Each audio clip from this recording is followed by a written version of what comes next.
fans are right behind the team just now, aren't they?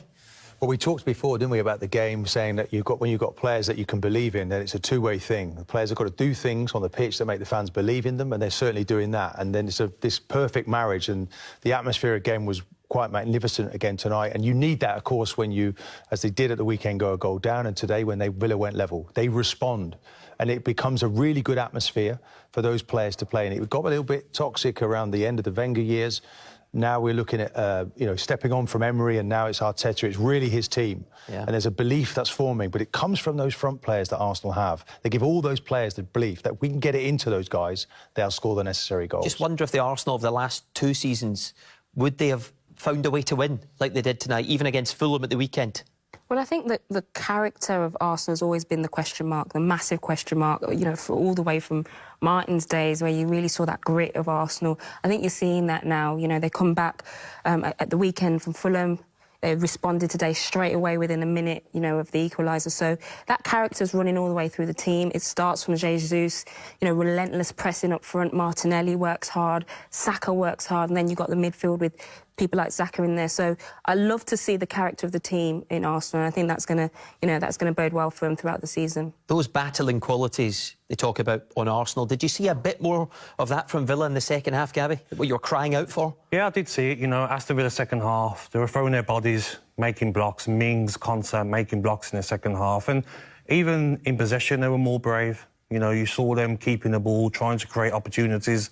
I love the moment where Jacob Ramsey ran through the middle. That's what I've been calling for. He gives it to Bailey, he shoots, saved and out for a corner. So it was better from Aston Villa second half. But Steven Gerrard, they're going to want to see it in 90 minutes, not just 45. But hopefully next game against Manchester City, they can take that second half into that game and do better. And that run you talked about, that led eventually to the first and second corner that Douglas Luiz then scores directly from and gives Villa so much hope at this point. Yeah, 100%. He'd done this in training before the Bolton game in the Carabao Cup. And then he did it against Bolton. And he's done it against Bolton. It's something that they'll be practising on. He's done it again, and you've got to look at Ramsdale, haven't you, Martin? He's got to be in front of Kamara there and not get bullied by a midfielder. But it's a great corner, though. Is that even a question in your mind, Martin? Well, for all of that, I'm shouting, screaming before it comes in, near post. We need a player at the near post. Because, I think they only conceded 3 goals from the whole of last season from corners. But you do need a player in there, because eventually it's going to be whipped in there, and that's what happened tonight. I used to have that job as a striker, and Kamara's done his job there. Yeah. Be a pest, be difficult for the goalkeeper. It's up to Ramsdale to bully him and get the other side of him. It's not a foul. I think Kamara's done his job there.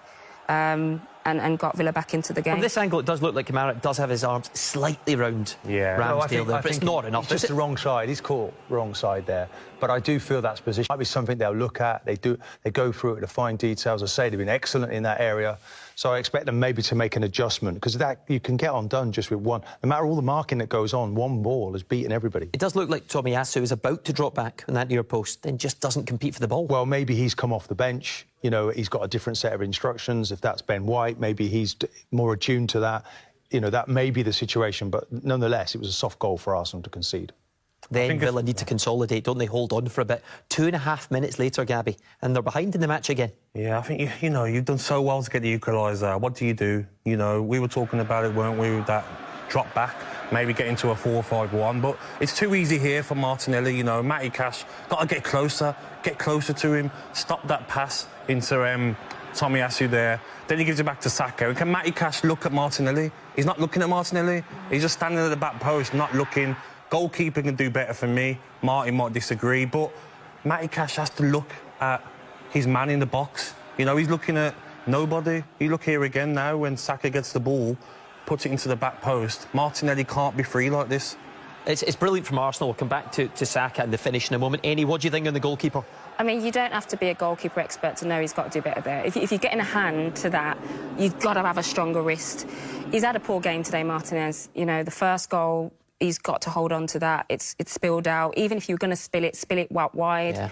It's come out to it, and then I think he's got to save that. He's got to either push that out and keep the ball alive. But I think he's had a poor game today. He was outstanding last season as well. Martinez. Yeah, he was a standout, goalkeeper, one of them in the Premier League. But maybe as he got a bit too excited of his good form last season, not doing the basics. But we look at this again, like Matty Cash can get tighter, and Martin, you played with a lot of top right-backs. Would you expect your right-back to be looking at Martinelli here? Look at him now. Of course. Look now. Mings has got to get tighter. I mean, you don't drop into the goal. Any young defenders watching now, you've got to go. It's almost like you grasp the nettle. You don't get stung. You've got to get in there and mark properly. And he just backs away. It's a wonderful finish. And you have to say Saka there. Brilliant. I mean, that's the difference now from an Arsenal point of view. The decision-making under pressure and the quality that Arsenal have was so much better than Aston Villa. Aston Villa can't get into that area with the quality they have to do that sort of thing, but Arsenal can do it in a moment. It's the quality in reserve as well. Players are coming on who are making impacts now. The whole squad feels that much stronger from last season, doesn't it? Well, I'm going to mention Lokonga today because he's come in, he's done a really good job. Xhaka in midfield, now playing one of the best games I've seen him play in an Arsenal shirt. So everybody is stepping up. Tierney, no one's talking about Zinchenko tonight because of the way that Tierney comes in and fills in the way he did. OK, we can hear from the Arsenal manager now. Mikel Arteta is with Danny. Well, congratulations, 5 wins from 5. What are your thoughts on your performance tonight? Well, really happy with the results. So tough to win in this league. I think the first half was probably one of the best we've played. We could have scored 3, 4, 5. We didn't kill the game, and then in this league the game is alive. In the second half, obviously, the game was a fight. They really stretch you. They play really directly. There's a lot of second balls, actions, fouls. And it became a little bit of a transitional game where you don't finish the actions when you have spaces to attack, and they're going to come at you. And without really allowing anything to them in one corner, we concede the goal, and then it's game on again. But I think the team reacted again incredibly well, and I think we deserve to win the game. What did you say to them at half-time? The first half seemed quite an aggressive approach from Aston Villa. Had so many chances without scoring. That was over. That now we were going to expect they were going to do something for sure. They were going to change formation or players, and we had to expect a complete different game. We didn't kill it, so we had to keep playing the way we were playing, keep dominating the game, playing our game, and continue to have a lot of discipline because they have players that they can really hurt you when they have a space.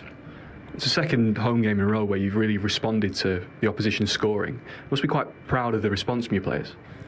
Again, I think obviously the reaction that we had push you with the level of belief that we need after a disappointment, which is conceding a goal without really conceding anything in the game. But we carry on. We scored. The crowd again was magnificent, I thought, tonight, so really happy.